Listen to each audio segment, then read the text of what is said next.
As you know, one of the big debates on Athletes Lives Network is best athletes at each individual school. We're gonna focus on East Chicago right now. Um, let's start with basketball, Okay. and I want to get your starting five and who you consider the best basketball player ever at East Chicago Central. So let's start with point guard. Now, point guard was hard. I was thinking about that one. I really didn't get to see Delmar Johnson play. I was in college then. I didn't get back home that much. But believe it or not, I'm going to go with, and he's not a point guard, but Chris Woods, because he could play any of the five positions. I haven't heard his name mentioned too much in your interviews. Maybe I've missed him in a few times.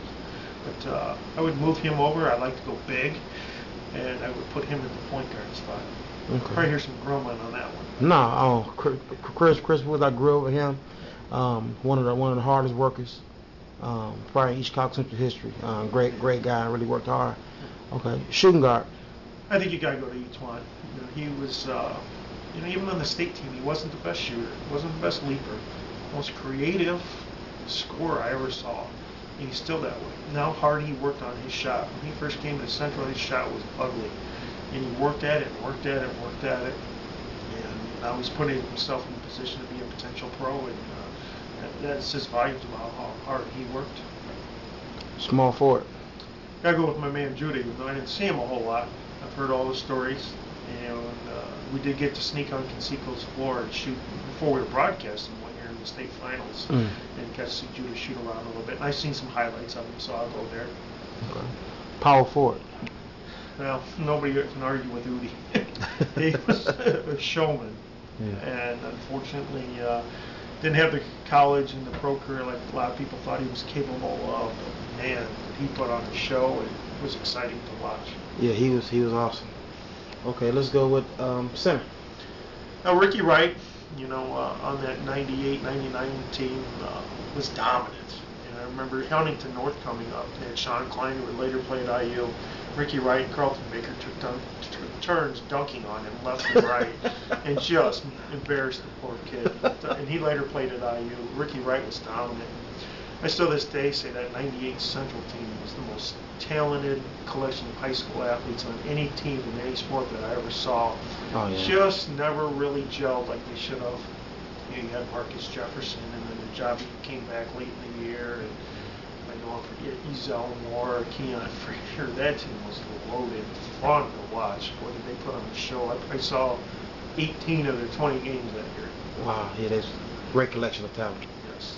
Who was the best basketball player in East Chicago Central history? Oh, boy. It's a loaded one. Well, it's between Judah and Etuan. And Judah, buddy, because I didn't see you enough. I'm going to go with Etuan, but very close call there. Okay. Now, you also have a close eye on football. Right. So I want to get from you the best at each position. So let's start off with quarterback. I did some cheating a little bit today, so okay. There were some great athletes. You look at the Division I caliber type kids, and good athletes: John Masson, Marcus Williams, Marcus Reeves, Willie Frazier. David Rodriguez was a kid with a cannon. Willie Lott recently was a heck of a quarterback, but Keon Frazier was the man. And a year from now, I'm hoping you can come over here and I can say Everett Coleman was the best. Wow. Because I really believe he has an opportunity this upcoming season to put his name right up there with those guys. Okay. Running back. As far as pure running back, a lot of debate on this one. You just got a text from Sam arguing on his case that he didn't have the line to play that Martell France and Royce Roberson had. Oh, boy. For one big game, I'd have to pick Martell. He was solid. He knew how to get between the holes. He could break a tackle. Sam might have been a little faster, but I think Martell was stronger. Royce was just a pure athlete, I thought. I'd go to battle with any of those three, and I think there were a few others that were pretty darn good as well. Dante Smith was, bring him up at linebacker. He was a heck of a running back in high school as well. So, who do you want? We'll go with Martell. Okay. Fullback. Royce Love was awfully good. And the guy sitting across from the table was pretty darn good as well. Jeremy Kelly was a good one. Royce Love was was good. Awesome guy. Awfully good. Awesome fullback. Yes. Wide receiver.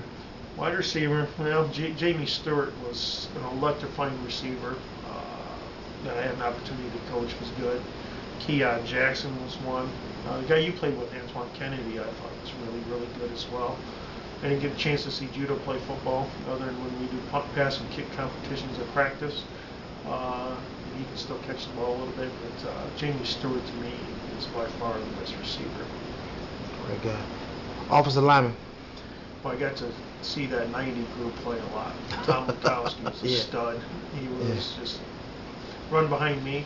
The underrated guys were Dino, DeWitt Patton, and Sanford Span, who I've gotten to know both those guys over the years here.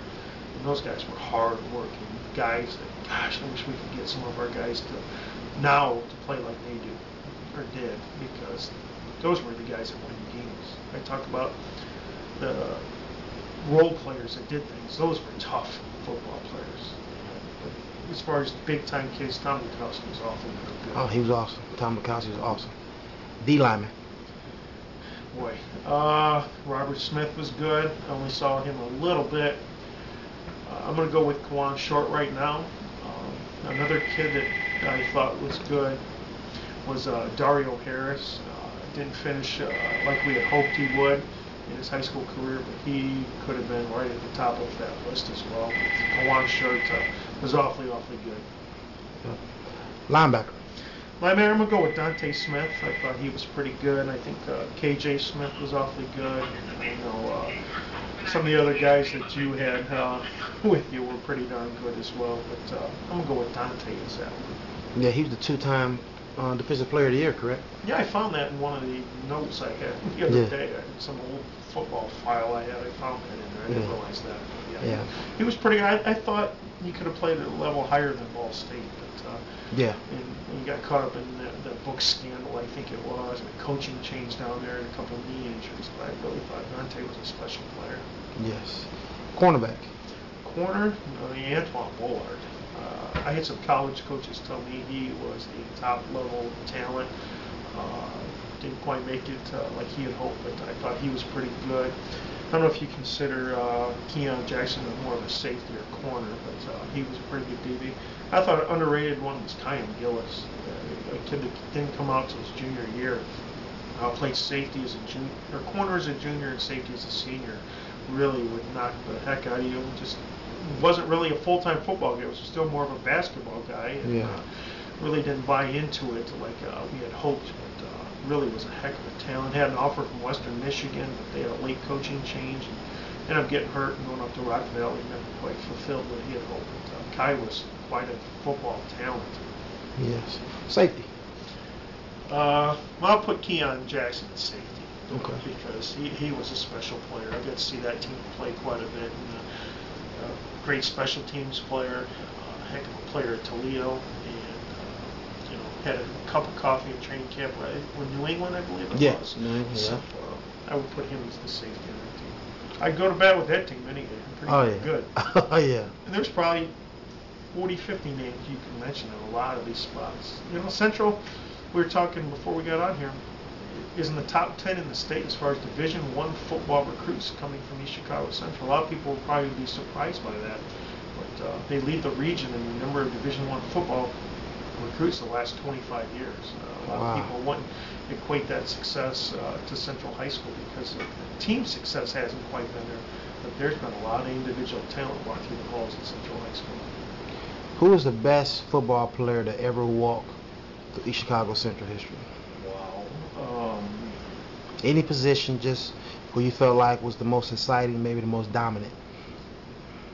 I'm going to go with Jamie Stewart, just by a hair, just because he could play any position. I thought he could play it well, and knew football, had a knack for football that you couldn't teach, and was a very electrifying player. You throw him in there, throw a little screen pass to him, throw a fade to him, and as much as we talk about him as a receiver, he was probably just as good a defensive back as well. So, just by a hair. Gotcha. What kind of advice can you give to the athletes now and future athletes that can help them in their future athletic endeavors? But make sure the academics, as soon as you walk in that freshman year, you have to take, your clock is running. Ask questions. Be proactive in your recruiting process. Somebody starts recruiting you, they haven't offered you a scholarship, ask them why. Ask them what you have to do to get that scholarship. Visit as many places as you can. Be proactive. Have your coaches. Ask for help. Get that clearinghouse done. Get your SATs done. Get your ACTs. I've had several college coaches say, well, we're looking at one of your receivers. We like him the same as a kid from Ohio, but the kid from Ohio is taking the SAT. Yours hasn't. And that's why the kid got the scholarship. Just over that, he hadn't taken it yet. So get all that paperwork done. Get it out of the way. Get it done. Take care of business in the classroom. And you'll be a success not only athletically, but academically and in life in general. Coach, I want to thank you for being on Athletes Lives Network. Exclusive interviews. It's been a pleasure having you on. You have a lot of knowledge that I want to continue to work with you to help these athletes understand what it takes to be a student athlete, which is hard. It is hard. In today's society, it can be a real challenge to a young kid growing up, and it's hard. That's what we're here for, and that's why we're going to continue to be here. And I look forward to forging a long-time relationship with you, Carl, and working together and see if we can help more student athletes get to that next level. I appreciate you taking the time over your holiday here to come and see me and hang out. Anytime, no problem. This is Athletes Lives Network exclusive interviews. Once an athlete, always an athlete.